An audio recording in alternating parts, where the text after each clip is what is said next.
दे।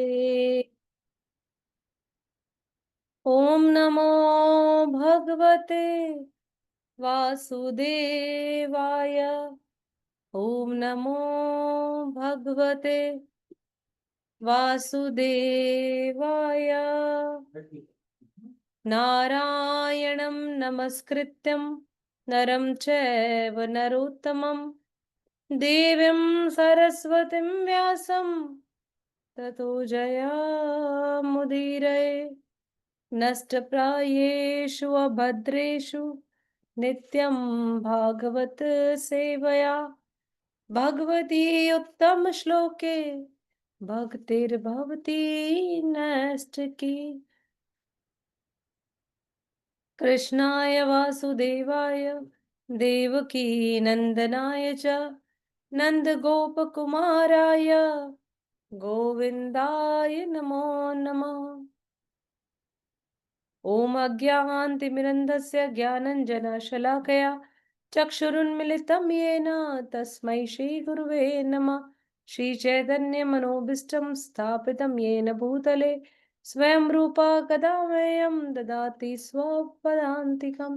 वन्देऽहं श्रीगुरु श्रीयुधपदकमलं श्रीगुरुन् वैष्णवांश्च श्रीरूपं सागरजातं सगण रघुनाथान्वितं तं सजीवं साउद्वैतं सावधूतं परिजनसहितं कृष्ण चैतन्य देवं श्रीराधा कृष्ण पादान् सह गणललिता श्रीविशाखान्वितांश्च हे कृष्ण करुणा सिन्धु दीनबन्धु जगत्पते गोपेश गोपिका कांत राधा कांत नमस्तुते।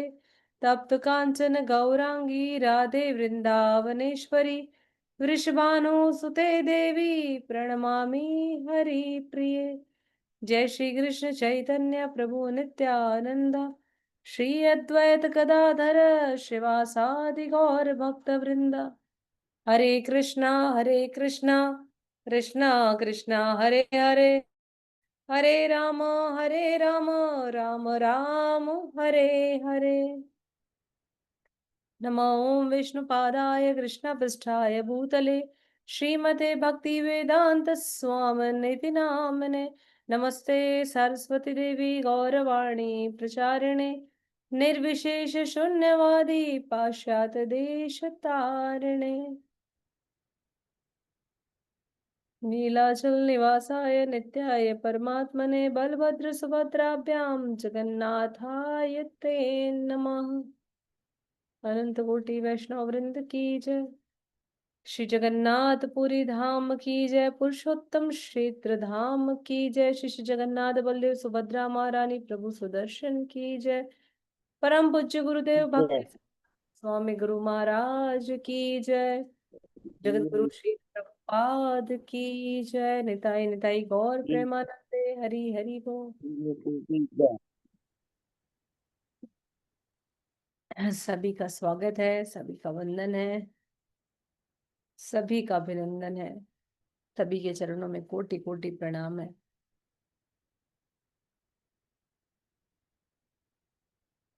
हमारे जगन्नाथ जी जो हम सबको सनात बनाकर, सबको दंडवत प्रणाम। हरे कृष्णा दंडवत प्रणाम। हमारे जगन्नाथ जी जो हम सबको इस धराधाम पर सनात बनाए हुए हैं, साथ ही अनेक विपरीत परिस्थितियों में भी सदैव हम सब के साथ होते हैं। हमारा आंतरिक संबंध इस प्रकार से उन्होंने अपने से जोड़ रखा है कि हम कभी भी जाएं, कहीं भी जाएं, कहीं भी रहें, लेकिन हमें उनके दिव्य दर्शन हो जाते हैं।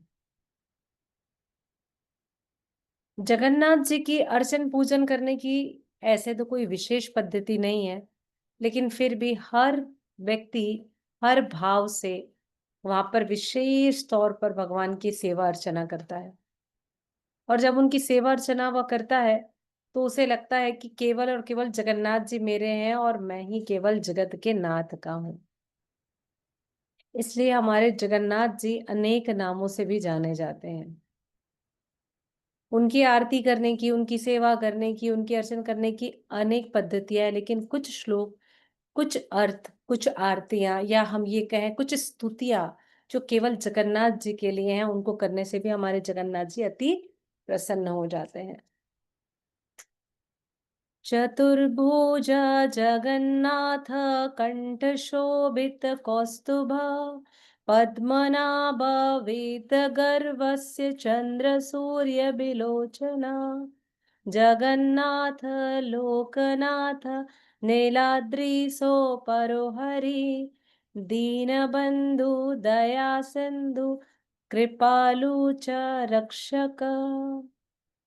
ऐसे दीन बंधु, दया सिंधु, करुणा के सागर, हम सबके हृदय में विराजमान अंतर्यामी परमात्मा श्री श्री जगन्नाथ जी हर एक पर कृपा करते हैं। इन्हीं ही श्रेणी में एक भक्त हुए जिनका नाम था बिल्कुल जगन्नाथ जी के जैसे। उनका नाम था बंधु, दीन बंधु। तो ये जो बंधु मोहंती थे, इनका नाम था बंधु मोहंती। बहुत अच्छे सरल भक्त, केवल जगन्नाथ जी की सेवा करते थे। जगन्नाथ जी की अर्चन पूजन करना, जगन्नाथ जी का नाम जपना, जगन्नाथ जी के लिए सेवाएं करना, बस इनका इतना ही कार्य था और कोई भी नहीं। इनके जीवन की एक सात्विक दिनचर्या थी कि ये जो कुछ भी जगन्नाथ जी के लिए भिक्षा मांगने के लिए जाते, लेकर आते और अपने परिवार को भोजन प्रसादी कराते। और भिक्षा कराते तो अपनी पत्नी से और बच्चों से इन्होंने एक वचन ले रखा था कि मैं जब भी भिक्षा मांग कर कुछ लाऊंगा ना, तो भिक्षा मांग कर लाने के बाद, खाने के बाद, यानी भगवान का महाप्रसाद ग्रहण करने के पश्चात आप सभी को कीर्तन करना पड़ेगा मेरे साथ। तो पत्नियां सहर्ष पति की बातें स्वीकार कर लेती हैं, और पति लोग जो होते हैं वो बड़े आसानी से पत्नियों को बुद्धू भी बना देते हैं। क्यों? क्योंकि हम लोग बड़े आसानी से उनके प्रेम में, परिवार की जिम्मेदारियों में इस प्रकार रमे रहते हैं कि वो जो बोलते हैं कई बार हम स्वतः ही मान लेते हैं। तो पत्नी ने भी, चूंकि भाई अब घर चलाना है, सामान्य दिनचर्या है, सारी चीजें हैं, तो क्या होता है कि भैया मान लेती है, ठीक है भाई आप जैसा कहें। ऐसा नहीं कि वो भक्त नहीं थी, वो भी भक्त थी, बच्चे भी भक्त थे। दिन निरंतर नित्य ऐसी चलता रहता है। पर भगवान को तो सबसे माया बंधन को छुड़ाना है ना, तो क्या करें? तो भगवान श्रीमद् भागवतम के 10वें स्कंद के 8वें अध्याय के श्लोक में कहते हैं कि जो भक्त मुझे अत्यंत प्रिय होते हैं ना, जो भक्त मुझे अत्यंत प्रिय होते हैं, मैं उन्हें सबसे पहले उनकी माया से उन्हें दूर कर लेता हूँ और उन्हें अपने पास बुला लेता हूँ। यानी जो भी चीजें उनसे जुड़ी हुई होंगी, वो उनसे उनको धीरे धीरे दूर करना शुरू कर देते हैं। जैसे हमारे शिल प्रभुपाद, हम ये कहें हमारे दादा गुरु साहब ऐसे हैं कि भैया देखिए उनके जीवन में कितने उतार चढ़ाव आए। बचपन में जब छोटे थे, टाइफाइड हो गया। उस समय जब ऐसी स्थिति में आए, डॉक्टर ने कहा भैया उनके पिता को, श्री मोहन डे जी को, कि भैया आप इसे चिकन सूप पिलाइए। बोले नहीं पिलाऊंगा, चाहे कुछ भी हो जाए। थोड़ा सा डाला और तबीयत बिगड़ गई। उन्हें उन्होंने उसका सेवन नहीं किया, स्वस्थ हो गए। जगत गुरु श्री प्रभुपाद आज हमारे साथ में रहे। अब अगर इसके बाद जीवन में कई उतार चढ़ाव आए, कई उतार चढ़ाव आए, उनकी फार्मेसी चले गई, उन्होंने कई सारे सेंटर्स बनाए, वो छोड़ना पड़ा। भारत में रहते थे, वो छोड़ना पड़ा। अपना घर परिवार, पत्नी, दो दो बार उन्होंने श्रीमद् भागवतम लिखा। पत्नी ने चाय बनाने के लिए भगवतम भेज दिया। लाइफ में जब आगे बढ़ने के लिए गुरु की आज्ञा को मान करके आगे बढ़े, तो उस जल दूत में उन्हें 3 बार अटैक आ गया, 2 बार अटैक आ गया। उस 48-47 दिन की यात्रा में उन्होंने अनेक कष्ट सहे, इसके बाद भी पहुंच गए। जब न्यूयॉर्क पहुंचे तो ऐसा तो नहीं था कि चीजें आसान थी। तो जीवन की हर घड़ी में उनके साथ भगवान ने परीक्षा लिया, और हमारे दादा गुरु हमेशा इस चीज से बाहर निकल आए। क्यों? क्योंकि भगवान श्री कृष्ण स्वयं उनके साथ थे, स्वयं जगन्नाथ जी उनके साथ थे, स्वयं गौर निताय उनके साथ थे। इसलिए इसलिए उनके पूरा दृढ़ विश्वास था कि कुछ भी हो जाए भगवान कभी मेरा साथ नहीं छोड़ेंगे, चाहे सब कुछ ले ले मुझसे। तो ऐसा ही हुआ। और आज देखिए पूरा सर्वस्व श्रील प्रभुपाद का है। ऐसे सृष्टि में कोई नहीं होगा जो उन्हें नहीं भी जानता होगा। और कुछ भी ना जाने तो ये तो बात जरूर जानता है कि अच्छा, अरे एक है कोई इस्कॉन वाले हैं, उनका विग्रह रखे रहता है, उनको पूछते हैं, अरे कोई है उन्होंने इस्कॉन की स्थापना करी। किसी भी भाव से जाने पर जानते जरूर हैं। इसी तरीके से बंधु मोहंती पर भी कृपा कर रहे थे श्री श्री जगन्नाथ जी। तो जो बंधु मोहंती थे, एक बार ऐसा समय आता है कि धीरे धीरे घर का राशन, चूंकि पहले भिक्षा मांगने का नियम होता था कि हर भिक्षार्थी किसी भी गांव में 5 घर में भिक्षा मांगने जाता था। ऐसा नहीं है कि भैया लंबा चौड़ा बोले 10 घर की कॉलोनी बोले आज निपटा ही लेता हूँ, ऐसा नहीं है। आज 5 घर किया, कल 5 घर किया, आज इस गांव से हो गया, फिर अगले गांव आगे बढ़ते। ना किसी से माया और ना किसी से कोई मोह, इस प्रकार से उन लोग का जीवन रहता। तो बंदो एक बार ऐसा होता है कि धीरे धीरे उस गांव में अकाल पड़ जाता है जिस गांव में भिक्षा मांगने जाते थे। अब भिक्षा मांगने जा रहे हैं, अकाल पड़ गया है, तो निश्चित है कि लोगों ने जो बचा हुआ था वो अपने भविष्य के लिए रखना बचाना शुरू कर दिया। जब उन्होंने सारी चीजें अपने लिए राशन व्यवस्थाएं बचानी और शुरू कर दी, तो स्थिति ये आई कि लोगों ने बंधु मोहंती जी को भिक्षा देना भी बंद कर दिया। अब घर में कुछ ला नहीं रहे तो पत्नी कितने दिन तक भूखे रह सकती है, और या कितने दिन तक अपने बच्चों को भूखा रख सकती है। एक दिन बीता कोई बात नहीं है, पानी पी के सो गए। 2 दिन बीता, ठीक है पानी पी के सो गए। 3 दिन बीता, ठीक है पानी पी के सो गए। चौथा दिन हुआ, पत्नी ने कहा अब हमसे कीर्तन भी नहीं होगा भाई। पानी पी पी के भैया कीर्तन तो नहीं हो सकता है, कुछ तो आप लाओगे तभी कुछ होगा। बंधु मोहंती बोलता है ठीक है मैं प्रयास करता हूँ। जाते हैं भिक्षा मांगने के लिए, बहुत रिक्वेस्ट करते भैया थोड़ा ही दे दो कि बच्चों के मुंह में पानी चला जाए, कुछ तो दे दो।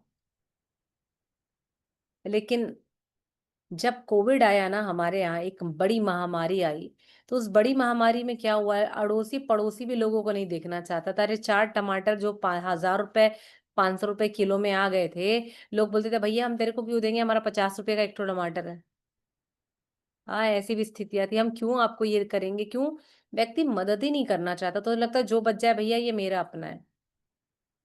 लेकिन आप सोचिए ये जो अभी 300-350 लोग इस दैविक घटनाक्रम में बाहर गए हैं, इस लोग से किसी दूसरे लोग गमन कर गए हैं, तो क्या ये अपनी संपत्ति लेकर गए?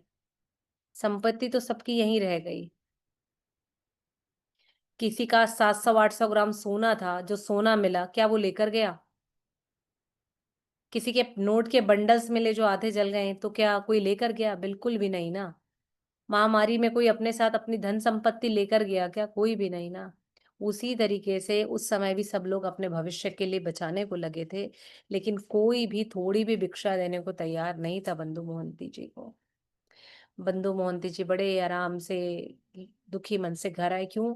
उन्हें इस बात का दुख नहीं था कि वो पत्नी और बच्चों को भोजन नहीं करा पा रहे, उन्हें इस बात का दुख था कि ये भोजन नहीं मिलने के कारण जगन्नाथ जी का कीर्तन रुक गया है, इसलिए मैं कुछ कर नहीं पा रहा हूँ। बड़े दुखी मन से पत्नी ने कहा आप कोई भी प्रयत्न कर लें, हम तो कुछ मिलेगा तो ही कुछ करेंगे। भैया ब्लैक पत्नियां तो फिर हटी तो डटी, उनके हट ने तो अच्छे अच्छों को हिला दिया। तो फिर बस क्या था, ठीक है कुछ और नया प्रयास करते हैं, ऐसे बोल करके बंधु मोहंती जी रात्रि को 5वें दिन सो जाते हैं। सोते हैं, आधी रात की उठ के बैठ जाते हैं।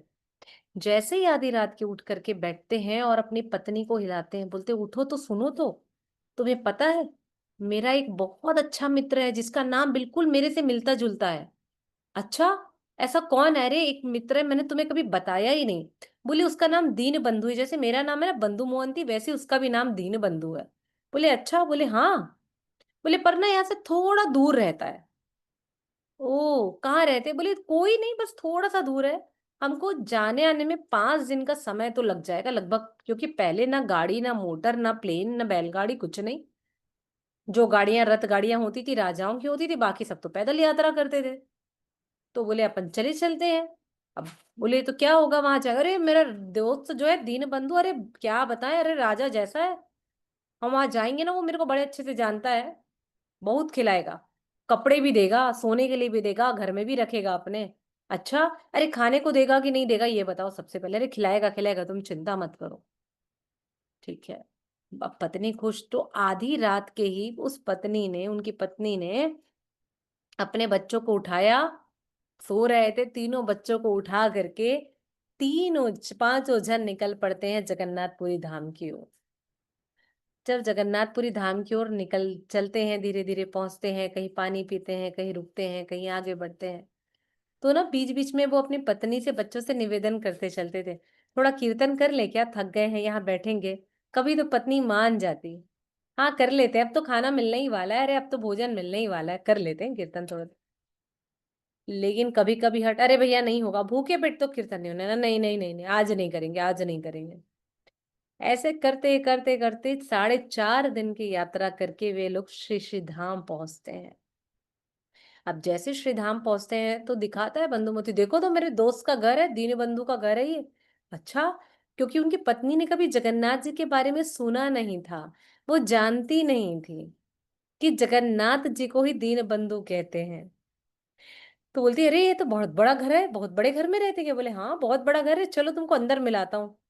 और क्या रास्ते भर विनती बनते जा रहे, हे जगन्नाथ जी, हे दीन बंधु, कृपा करना, मेरी लाज बचा लेना, किसी भी तरीके से लाज बचा लेना, मैंने इसे झूठ बोल करके लेके आया हूं कि आप मेरे मित्र हैं, कृपा करना, कुछ मत करना, इन लोग को थोड़ा बहुत कुछ खाने को दिलवा देना, ताकि ये लोग कीर्तन कर सके भगवान आपका।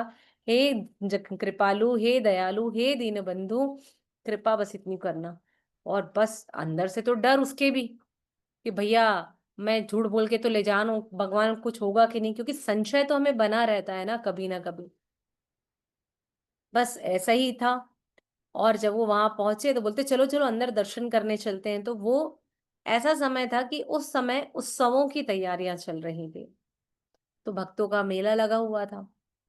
भक्तों का मेला लगा रहने के कारण ये दीनबंधु अपनी पत्नी बच्चों को लेकर के आगे की ओर बढ़ता है, भोग मंडप से नाट्य मंडप, जगमोहन मंडप, क्योंकि पहले अंदर भगवान के श्री वेदी तक जाने का अवसर मिल जाता था।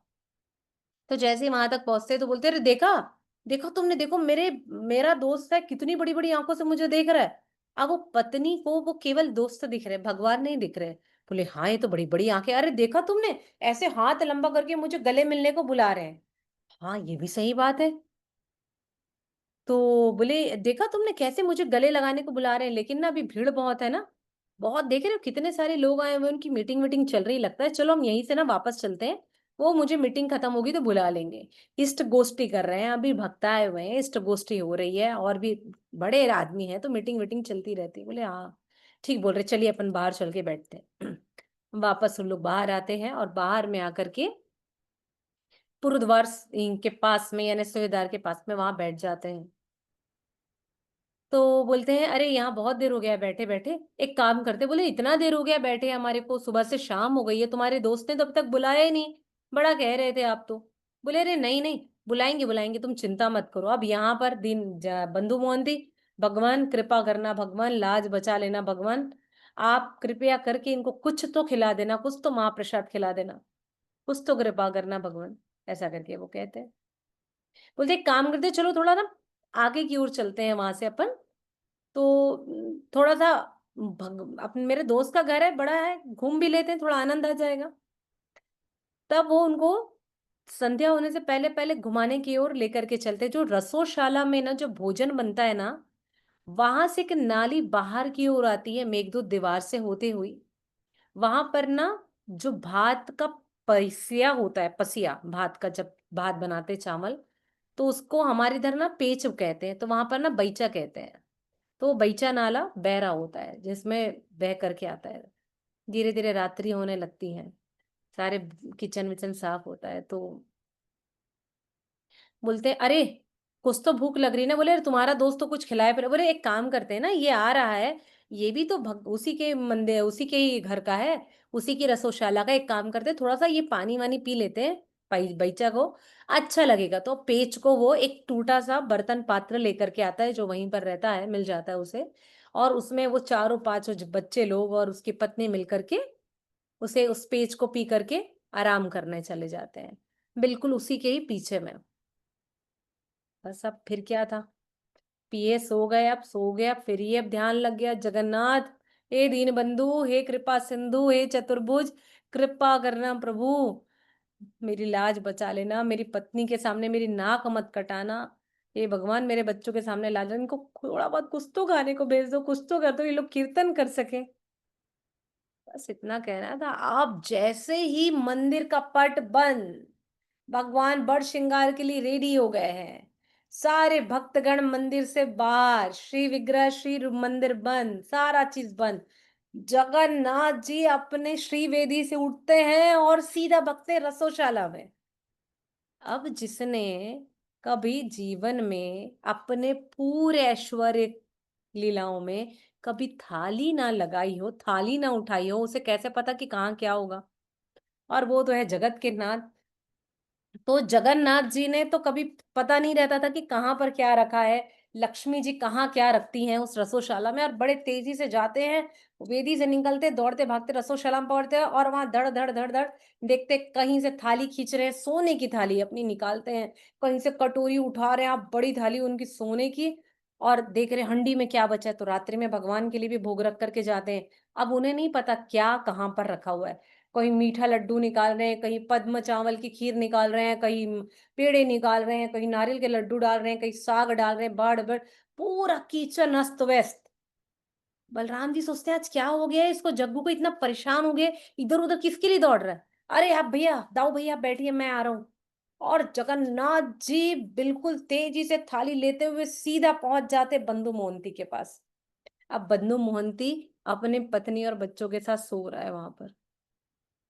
बोले अरे, आ, कौन है बंधु मोहंती, बंधु मोहंती आवाज लगाता है। उसको लगता है कोई मुझे ही आवाज दे रहा है क्या। नहीं नहीं, मुझे कौन, यहाँ मुझे जानते ही कौन है, कोई मुझे नहीं जानता। बोले अरे बंधु मोहंती कोई आया है क्या। तो बोले हाँ, आप बंधु मोहंती तो मैं हूँ, आपको किससे मिलना है, किससे मिलना है क्या। तुमने ही तो कहा था दीन बंधु कृपा करो, अरे तुम्हारे लिए भेजा है प्रसाद, ये महाप्रसाद आया, पालो इसे। अब उसकी पत्नी हतप्रथ, कभी जीवन में जिसने मट्टी के पात्र में भोजन किया हो, उससे ज्यादा जिसने कुछ देखा ना हो, उसके हाथ में सोने का पात्र है, उसके हाथ में 56 भोग हैं, इतनी बड़ी थाली है, बच्चे दीनबंधु उसकी पत्नी डट कर भोजन करते हैं, महाप्रसादी भगवान की पाते हैं। और उसके बाद जब तक वो खा रहे होते तब तक यहाँ से भगवान जगन्नाथ जी अंतर ध्यान हो जाते और क्या बोलते जाते थे, अच्छा तुम खा लोगे ना, ये थाली को पहुंचा देना। ताली दे दी और गायब हो गए। बोले अच्छा ठीक है भाई। लोग खाते हैं, अब ये सोने की थाली और पात्रों को देखता है, कटोरियों का, अरे वाह, ये तो मुझे लेकर जाना पड़ेगा, नहीं तो लोग क्या सोचेंगे, मैं कैसे लेकर जा सकता हूँ। उनकी पत्नी खूब आशीर्वाद देती है, और लोग भोजन प्रसादी पाने के बाद जैसा वचन दिए रहते हैं अपनी पत्नी को, पति को, वैसा ही करके वो लोग खूब कीर्तन करते हैं, जगन्नाथ जी का खूब कीर्तन करते हैं। और कीर्तन करके उनकी आंखें लग जाती, सो जाते हैं, सुबह होती है, लोगों की हलचल शुरू होती है। अब जैसी हलचल शुरू होती है, अब अपने अपनी सब सेवाओं में आने लगते हैं सारे पंडा लोग, जाके पट खोलते हैं, भगवान का पट देखते हैं, तो देखते हैं भगवान के कहीं ऑर्नामेंट्स इधर पड़े हुए हैं, उनकी उतरी इधर पड़ी हुई है, उनका खंडवा वस्त्र। किचन में जाते हैं, जब रसोशाला खोल करके देखते हैं तो बर्तन गिरे हुए हैं, हांडियां टूटी हुई हैं, कहीं इधर से उधर है, सारा वैसा किचन। लक्ष्मी जी भी सोच रही हैं कि भैया ये तो ना भक्तों के पीछे ये पूर्ण रूप से ये पागल हो जाते, कोई बस इनको याद कर ले। बस करना क्या था, जब ये सारी बातें ऐसी होती हैं, अब यहाँ ढूंढ रहे, अरे जगन्नाथ जी की सोने की थाली गायब है, अरे जगन्नाथ जी की कटोरियां गायब है, किसकी हिम्मत हुई है, किसने इनको चोरी कर लिया है, पता करो, ये करो। राजा गजपति तक खबर पहुंचती है वहां के। जब गजपति महाराज तक खबर जाती है, पूछ ढूंढा जाता है कौन है क्या है, पूरा मंदिर को देखा जाता है, तो पीछे की ओर में बंधु मोहंती और उनका परिवार बैठा रहता है, लेकिन वो थाली के ऊपर किसी की नजर ना पड़े, मैं सवेरे जाके खुद मंदिर में दे आऊंगा, ऐसा सोचते हैं। तो वो थाली को वो एक पोटली में ऐसे छुपा दिए रहते हैं कि ऐसे पकड़ के ले जाऊंगा। तो होता क्या है भैया, अब सोने का पात्र है, भगवान का पात्र है, वो तो चमकेगा ही ना भैया, दिव्य पात्र है, साधारण तो है नहीं। वो चमकने लगा, तो कुछ सैनिकों की नजर पड़ जाती है। जैसे ही सैनिकों के उस पात्र में उस झोले से आ रही आभा से नजर पड़ती है, तो वो लोग जा करके उसे खोल करके देखते हैं और बोलते हैं अरे इसने मन बर्तन चुरा ली, इसने कटोरी चुरा ली, ऐसे करके बंधु मोहंती को, उसकी पत्नी और बच्चों को पकड़कर ले जाते हैं और खूब पीटते हैं, खूब पीटते हैं। अब जब ये सब कुछ होता है तो जगन्नाथ जी को तो बड़ा क्रोध आ जाता है, बड़ा क्रोध आ जाता है।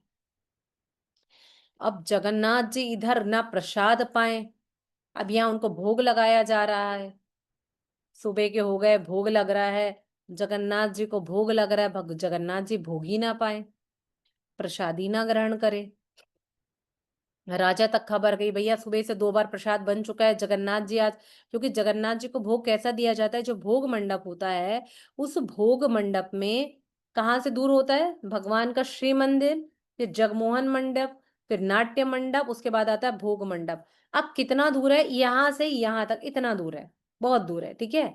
तो यहां से जब भगवान को भोग मंडप में भगवान को भोग लगता है, तो हाथ में जो मुख्य पंडा होता है, जो चारों को भोग लगाता है, वो अपने हाथ में जल लेते हैं, मंत्र उच्चारण करते हैं। तो जब यहाँ मंत्र उच्चारण करते हैं भोग मंडप में, तब जगन्नाथ जी की छवि, बलराम सुभद्रा महारानी की छवि उनके हाथ में आती है। कभी कभी 10 मिनट लगता है, कभी 45 मिनट लगता है, कभी 1-1 घंटे लग जाते हैं। जब तक छवि ना दर्शन दे तब तक भोग स्वीकार नहीं किया जाता है। अब 1 घंटे से ज्यादा हो गया, उसके बाद मतलब वो पात्र, जो जो भोजन है वो अशुद्ध हो गया, यानी उसमें कोई त्रुटि थी, फिर से नया भोजन बन के आता है, यानी फिर अभी भी कोई त्रुटि, खबर जाती भैया राजा के पास, क्योंकि राजा ही प्रथम सेवक है जगन्नाथ जी का। भैया भगवान तो भोग ही ग्रहण नहीं कर रहे, पता नहीं क्या त्रुटि हुई है। फिर से भोग बनाया जाता है, और जो मुख्य पंडा होते हैं वो लोग बोलते हैं हम सोते हैं, विश्राम करते हैं, पता नहीं हम सबसे आज क्या त्रुटि हुई है। जगन्नाथ जी स्वप्न तो देखिए बताएंगे ही बताएंगे कि क्या हुआ है, कैसा हुआ है। और राजा गजपति भी इधर विश्राम करते हैं कि भैया जगन्नाथ जी आएंगे, स्वप्न देंगे, बताएंगे, क्योंकि जगन्नाथ जी का काम ही वो है। अब बात कैसे करेंगे, ऐसे ही तो बात करने आते हैं वो, स्वप्न देने के लिए। तो फिर यहाँ पर राजा गजपति के स्वप्न में 3 लोगों के स्वप्न में आते हैं एक साथ। यहाँ पर दैतापति के भी सपने में आते हैं, जो उनकी सेवा कर रहे हैं, यानी वो पति महापात्राओं के जो ब्राह्मण से, उनके सपने में भी आते हैं। और यहाँ गजपति के भी स्वप्न में आता है। गजपति महाराज को बोलते हैं कि यदि कोई तुम्हारा अपना आएगा, कोई प्रिय आएगा, तो तुम उसकी सेवा कैसे करोगे, यदि कोई तुम्हारा मित्र आए तो बोले उसे मैं बढ़िया भोग खिलाऊंगा, उसका चरण प्रक्षालन करूंगा, सेवा करूंगा, बढ़िया खीर बनाऊंगा, सब कुछ करूंगा।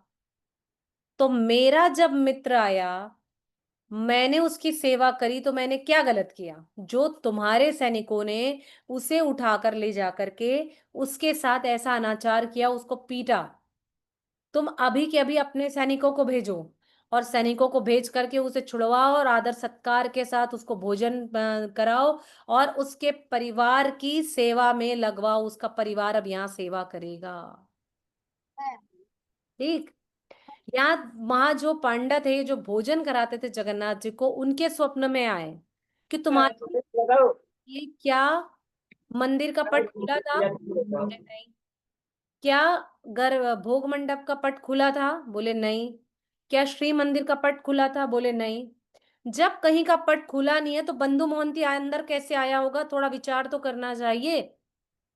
कि तुम लोगों ने बिना सोचे समझे एक भक्त को, वो भी मेरे भक्त को, जो मुझे इतना अधिक प्रिय है, वो भीतर कैसे आया होगा। अरे मुझे किसी दरवाजे कपाट की जरूरत नहीं है, मैं तो कहीं पे भी जा सकता हूँ, कुछ भी कर सकता हूँ।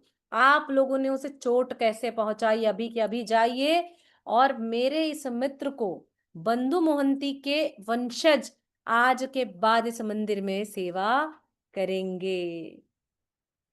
इस प्रकार से बंधु मोहंती को राजा गजपति महाराज ने बड़े आदर सत्कार के साथ ढूंढा, जेल से छुड़वाया, ले करके आए, खूब सेवा आओ भगत की गई, खूब सारी दान दक्षिणा, कपड़े वस्त्र दिए गए। तब जाकर के बंधु मोहंती की पत्नी को पता चला, भैया दीन बंधु कोई नहीं ददा, ये तो हमारे जगत के नाथ जगन्नाथ जी हैं। तो ये मुझे बुद्धू बनाकर भगवान के मंदिर लेकर के आए, जगत के नाथ के पास के लाए हैं। ऐसा कहकर वो दंडवत करती है अपने पति को, और प्रणाम करती हैं कि धन्य है आप, जिनकी पत्नी बनकर, जिनकी सेविका बनकर मैं खुश होती हूँ और अपना सौभाग्य समझती हूँ कि आप उनके मित्र हैं और आज आपके कारण हमें स्वयं जगन्नाथ जी की थाली में भोजन करने का अवसर मिला और भगवान ने स्वयं कृपा करने के लिए थाली लेकर के आए। और उसके बाद सारे जो पंडा थे वो भी उनसे क्षमा याचना करी। उनका परिवार आज भी बंधु मोहंती जी का परिवार वहां मंदिर में सेवायत है।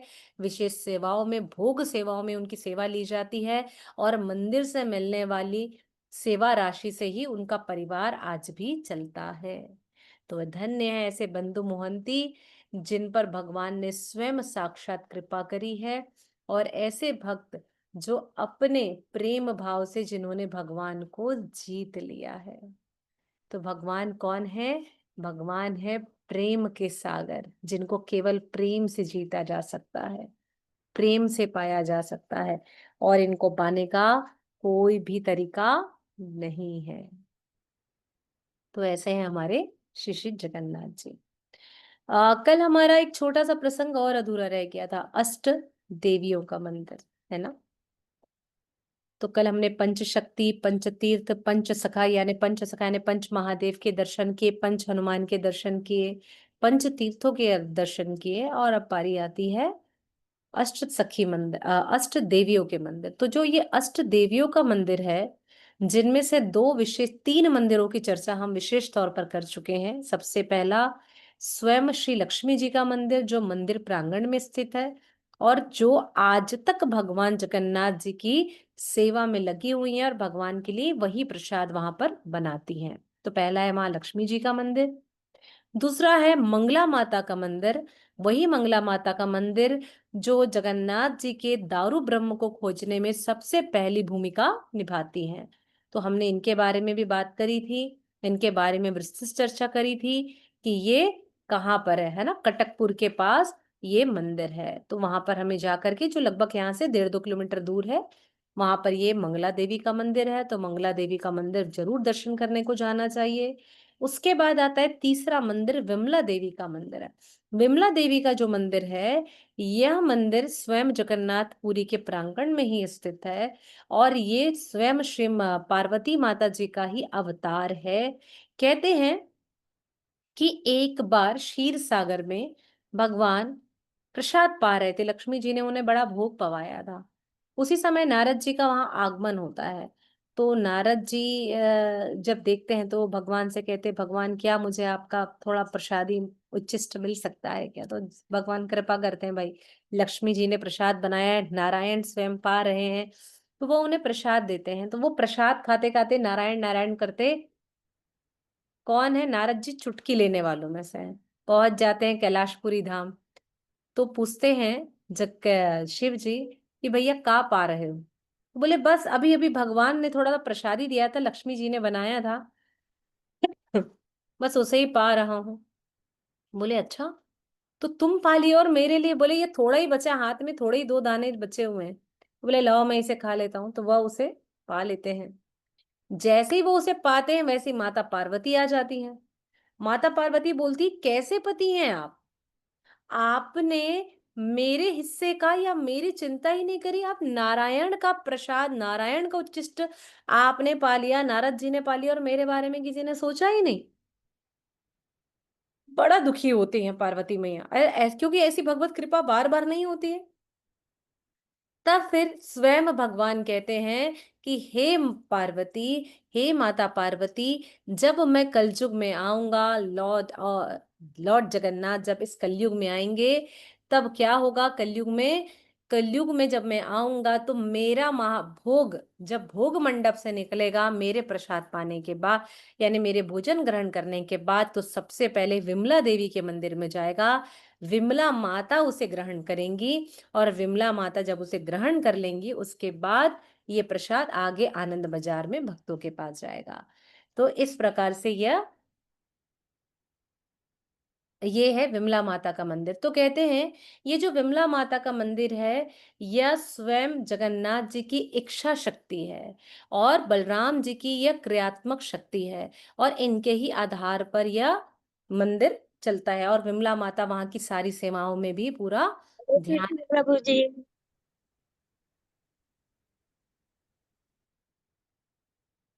इस प्रकार से है ये मंदिर। तीसरा मंदिर, चौथा मंदिर आता है वहां पर काली मंदिर। काली मंदिर के बारे में भी हमने चर्चा करी थी जब हम राम तुलसी चौरा के बारे में चर्चा कर रहे थे।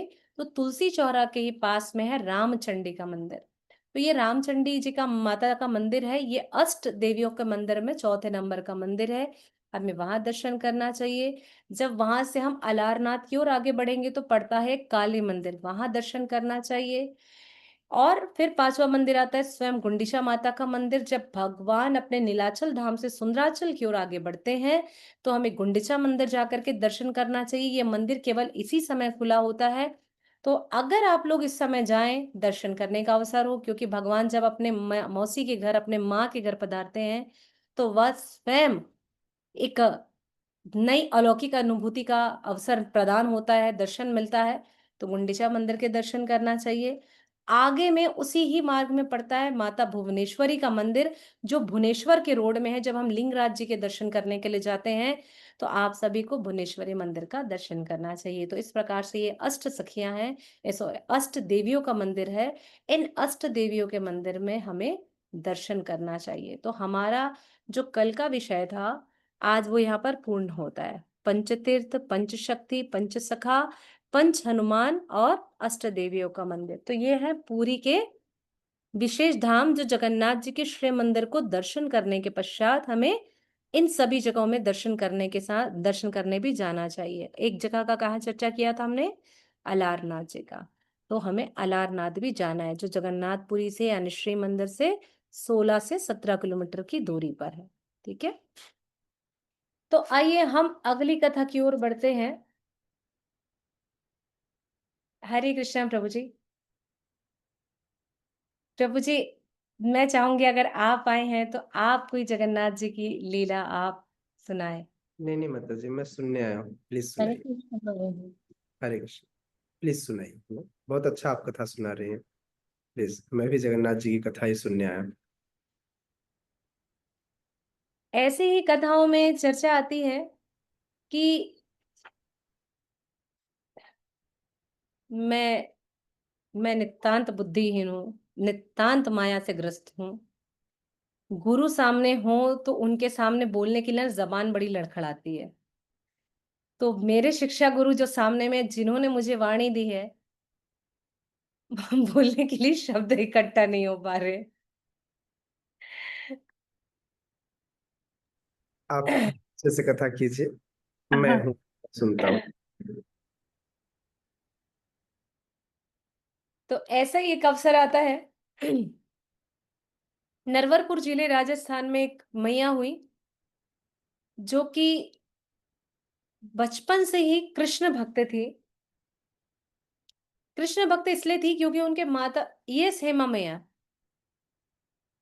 हरे कृष्ण प्रभु माता जी, गलती से हो गया, सॉरी। ओके, हरे कृष्ण। हरे कृष्ण। तो ये जो मैया थी नरवरपुर जिले की है। और जब हम इनकी बात करते हैं तो अनेक विषय हम सबके सामने में आते हैं कि भाई ऐसा कौन, ऐसा क्या है इनमें खास बात जिनके बारे में हम जान सकते हैं, जिनको हम देख सकते हैं, जिनको समझ सकते हैं। तो नरवरपुर जिले में एक वैष्णव परिवार में एक मैया हुई। कहने को तो ये वैश्य समाज से या वैश्य वर्ण से इनका संबंध था, लेकिन चूंकि इनके माता पिता दोनों के दोनों कृष्ण जी के भक्त थे, तो बचपन से इनके घर में नित्य सेवाएं कृष्ण जी की चलती रहती थी। जब ऐसा होता रहता है तो घर में भी, हमारे जीवन में ऐसा विषय आता है कि हमें भी उन भगवान से प्रेम होने लगता है। जैसे पहले के समय में हम बताते हैं, सभी से कहते हैं कि शिव जी की पूजा सामान्य है सभी के घर में, मतलब हर वैष्णव भक्त के घर में आता है, भैया मैं तो शिव जी को एक लोटा जल चलाती हूँ। अभी अलग अलग लोगों ने बना लिया, भैया एक लोटा जल हर समस्या का हल। हाँ बिल्कुल, एक लोटा जल हर समस्या का हल इसलिए है क्योंकि यही वो है जो आपको हरि से मिलाने वाले हैं। यही आपकी हरी समस्याओं को आपसे दूर करने वाले हैं, इसलिए हमें हर समस्याओं का हल हमें मिल जाता है। तो ऐसी ही प्यारी सी भक्त थी। ये जो थी बचपन में इनकी जो कथा का वर्णन आता है वो आता है 17वीं शताब्दी के समय का ये वर्णन है।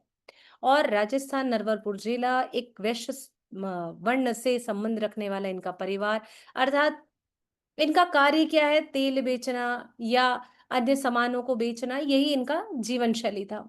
कुछ समय के पश्चात ऐसा हुआ, इन्होंने विवाह नहीं किया था, सिर्फ कृष्ण जी की सेवा करती थी। घर पर इनके माता पिता के दिए हुए एक छोटा सा विग्रह था, तो उन्हीं कृष्ण भगवान की सदैव सेवा करती रहती थी और सेवा करते करते करते ये अपना समय बिताती थी। तो इनके घर में ना नित्य एक सेवा होती थी कि भैया कुछ भी करना है, वहां पर तुमको सवेरे खिचड़ी बनानी है और कृष्ण को खिलाना है, खिचड़ी बनानी है और भगवान जी को भोग लगाना है। तो बस ऐसे ही चलता रहता था। धीरे धीरे ऐसा हुआ कि कुछ समय बीतने के बाद इनके माता पिता देवलोक को गमन कर गए। माता पिता के जाने के बाद में ये बड़ी ही आ, अकेले रहने लगी।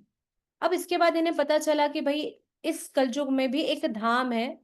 वो कौन सा धाम है? बोले वो जगन्नाथपुरी धाम है, वहां भगवान विराजमान है, उन्हें वहां जाना चाहिए। तो ऐसा विचार करके ये धीरे धीरे उस ओर बढ़ने लगी। जब ये उस ओर बढ़ने लगी तो जब ये जगन्नाथपुरी धाम पहुंची, तो जगन्नाथपुरी धाम में आज भी जगन्नाथपुरी धाम से थोड़ी दूर जो ग्रैंड रोड है, जो बड़ी रोड है, चौड़ी रोड है, उसको ग्रैंड रोड कहते हैं, जहां से रथ निकल करके आता है, वहीं पर यानी मंदिर की ओर जब हमारा पीठ होगा तो उल्टे हाथ की ओर में एक छोटी सी मठ बनी हुई है। वो है कर्मा मैया का मंदिर, बिल्कुल मंदिर से लगभग 1 सवा किलोमीटर की दूरी पर है। ठीक है, यानी हम पूरा घूम करके आए तो वैसे बहुत पास में, तो वहाँ एक छोटा सा है, किसी को दिखाई नहीं देता है। थोड़ा सा अंदर की ओर ऐसे मुड़ने पर उल्टे हाथ की ओर में ये मंदिर पड़ता है। तो ये वहां पर जा करके रहने लगी। फिर वहां इनके गुरु हुए जिनका नाम था इंद्रवर्मा। ये उनकी कथा सुनती धीरे धीरे उन्होंने इनसे दीक्षा भी ले ली। दीक्षा लेने के बाद ऐसा हुआ कि उसी गुरु के आश्रम में रहते रहते रहते इनका प्रेम प्रीति इतनी अधिक बढ़ गई कि जो इनकी नित्य सेवाएं बचपन से घर पर चलती थी, वही नित्य सेवाएं भी ये यहाँ पर करने लगी। तो अपनी कुटिया में यानी अपने गुरु के आश्रम में झाड़ू लगाना, उसे बुहारना, पोछा लगाना, काम करना, और नित्य प्रक्रिया के समय नित्य क्रिया इनकी जो रहती थी, सुबह उठती, सीधा चूल्हा जलाती, चूल्हा जला के हांडी रखती, दाल चावल उसमें चढ़ाती, खिचड़ी चढ़ाती और फिर दातुन करने लगती। फिर आती उसी दातुन से निकालती, खिचड़ी को खोती और फिर अपने काम में लग जाती। इनकी नित्य दिनचर्या यही थी, कभी इन्होंने कुछ नहीं सोचा। और ये सब कुछ जब कर लेती आराम से, उसके बाद में भगवान को खिला देती और फिर ये नहाने धोने के लिए जाती। तो ऐसे इनका दिन बीतता था। अब चूंकि सुबेरे भैया कोई व्यक्ति घर का काम कर रहा हो, सुबह सोकर उठा है, हम वैष्णव परंपरा में तो सबसे पहले ही ये प्रश्न आता है भैया आप उठ गए हैं, या हम ये कहें वैष्णव परंपरा को भी अगर हम हटा दे, भैया नित्य क्रिया ही यही है सभी की दिनचर्या कि आप स्नान ध्यान करिए, उसके बाद किसी अन्य सेवा में लगिए, घर के अन्य कार्य करिए। लेकिन कर्मा मैया की तो रूटीन ही अलग थी। अब अगर ऐसी स्थिति में वो बनी रही, तो एक दिन ऐसा होता है कि ये रोज अपना बढ़िया खिचड़ी झाड़ू लगाती हैं, दातुन से खिचड़ी खोती हैं, फिर बनाती हैं। तो इनके इस भाव को देख करके जगन्नाथ जी इनके पास स्वयं खिचड़ी पाने सवेरे आने लगे। जब अब स्वयं भगवान खिचड़ी पाने आने लगे, तो क्या इनका नाम जो था पहले क्या था मुझे याद नहीं है, पर इनका नाम बाद में कर्मा पड़ा। क्यों इनका नाम कर्मा पड़ा?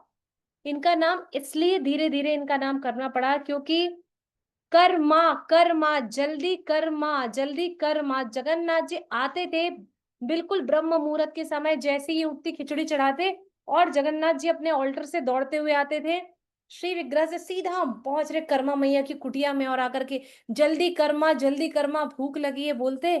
तो कर्मा माई जल्दी जल्दी जिस दातुन से आप निकालती और खिचड़ी खोती, प्लेट में लेती बड़े सुंदर से, और जगन्नाथ जी बाल स्वरूप में उनके पास आते हैं और उन्हें बड़े प्यार से खिचड़ी पवाती, बड़े प्यार से खिचड़ी पवाती। ऐसा नित्य चलने लगा।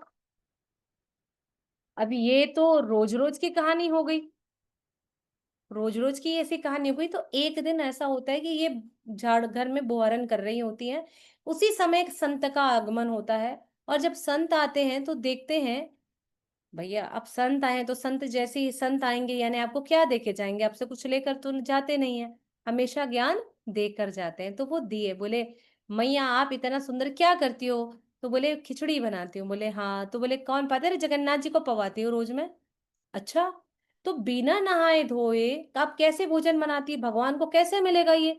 अरे नहीं नहीं, अब उसे क्या पता, जो बालक रोज खिचड़ी खाने आता है वही जगन्नाथ है। बड़ा विचित्र। बोले अब ये तो बड़ा, अब इस साधु जी ने, संत ने तो उसे बड़ी दुविधा में डाल दिया। बोले अरे ये क्या हुआ? तब अब कर्मा ध्यान रखने लगी, शुचि मुचि का, शुद्धता का ध्यान रखने लगी है। अब सुबेरे उठती, जल्दी जल्दी जाती, नहा कर आती। अब नहा कर आ रही है मतलब लेट हो रहा है उसको रोज। कितना बज जा रहा है? जो काम वो सुबह 4 4:30 बजे करती थी, अब 6 बज जाता है। अब आती है, नहा धो करके घर में झाड़ू लगाती है, घर का काम समेटती है, चूल्हा जलाती है, फिर बेमन से फिर साफ चम्मच निकालती है, खिचड़ी बनाती है। अब उसे मन ही ना आए। अब 7 दिन हो गए, भगवान यहाँ भोग ही नहीं पा रहे हैं। 7 दिन हो गए, पंडित यहाँ पर पंडा परेशान। अरे भैया क्या बात है, भगवान तो भोग मंडप में जल में दर्शन ही नहीं दे रहे हैं। बोले काय दर्शन नहीं दे रहे हैं? भगवान भोग ही नहीं पा रहे, 7 दिन हो गया भगवान भूखे हैं। बिल्कुल उसी तरह जिस तरह साक्षी गोपाल जब पूरी मंदिर में आए और साक्षी गोपाल सारा का सारा भोग खा लेते थे, तो हमारे जगन्नाथ जी हो गए थे दुबले पतले। ऐसे ही जगन्नाथ जी हो गए दुबले पतले। गजपति परेशान, यहाँ के मुख्य पंडित थे, गजपति महाराज के पास खबर भेजी, भैया का हो गया है, पता ही नहीं चल पा रहा है। जगन्नाथ जी 7 दिन हो गए, हम भोजन पर भोजन बनाते हैं, भोग पर भोग बन रहे, लक्ष्मी जी परेशान हो गई है। बोले भोग ही नहीं ग्रहण कर रहे हैं। अब बात कोई आज की तो नहीं, 17वीं शताब्दी की बात है, जब तो अभी भी लीलाएं होती हैं। अभी सुनने में कम आता है, हमारे बाद वाली पीढ़ियों को ज्यादा अच्छा पता चलेगा। लेकिन वो संत हमारे सनातन गोस्वामी थे।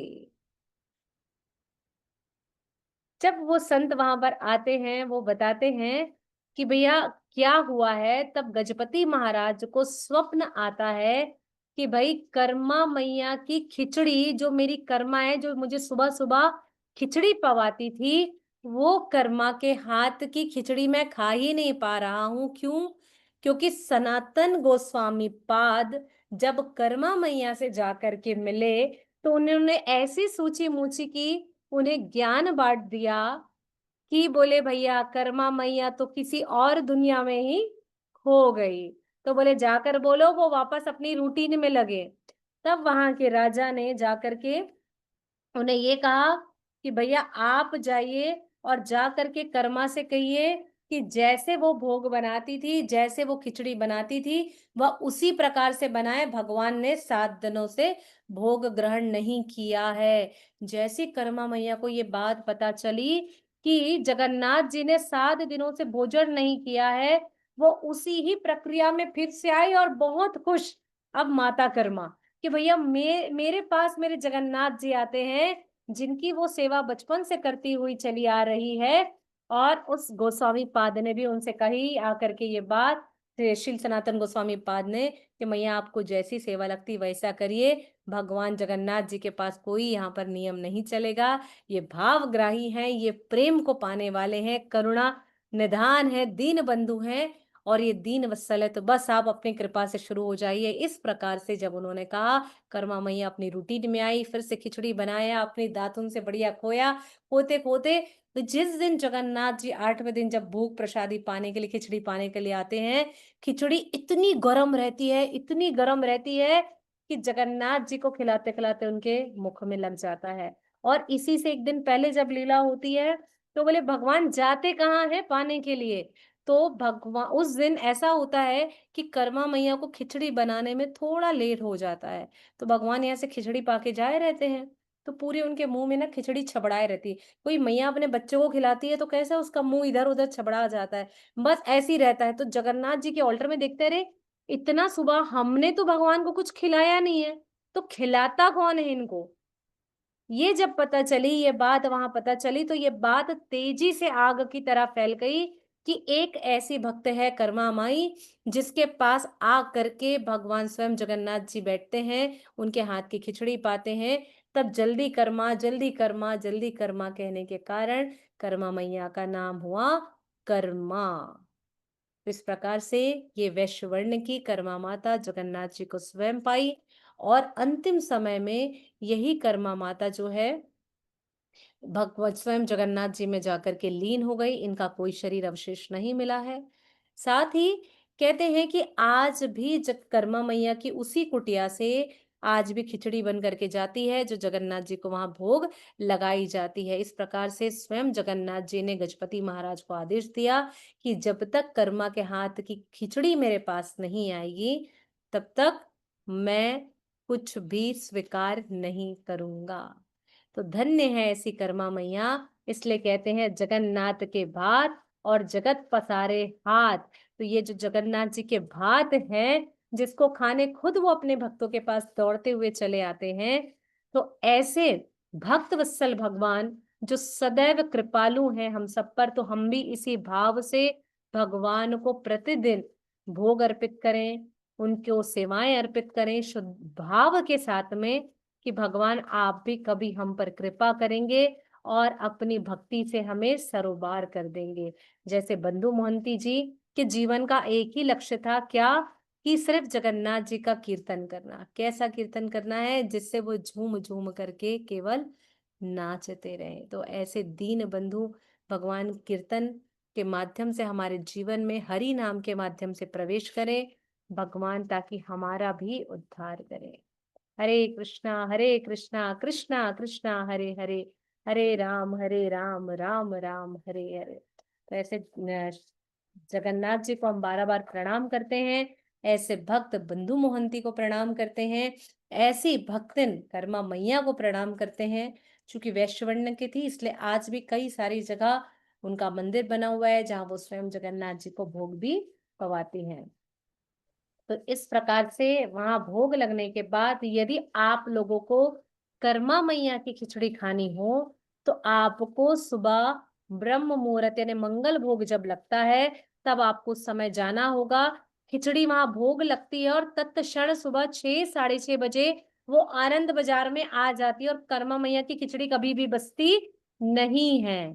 तो अगर आप लोग को पाना हो तो समय से पहले जाना पड़ेगा, ताकि आप लोग को वहां ये खिचड़ी भोग मिल सके। और उसके बाद यदि आप लोग को कभी खिचड़ी प्रसाद पाने की इच्छा हो, तो यही इंद्र वर्मा जो गुरु जी थे, उनकी छोटी सी कुटिया है, जो कर्मा की कुटिया के नाम से जानी जाती है, वहां पर जाकर के यदि आप निवेदन करेंगे, तो वहां के जो उनकी अभी सेवा कर रहे हैं, वे लोग आप लोग को खिचड़ी का भोग अवश्य पवाएंगे। तो ये है हमारी कर्मा मैया। तो अगली कथा में हम कल मिलेंगे आप सभी के साथ। तब तक के लिए हमें आज्ञा दीजिएगा। हरे कृष्णा। किसी का कोई प्रश्न हो तो बिल्कुल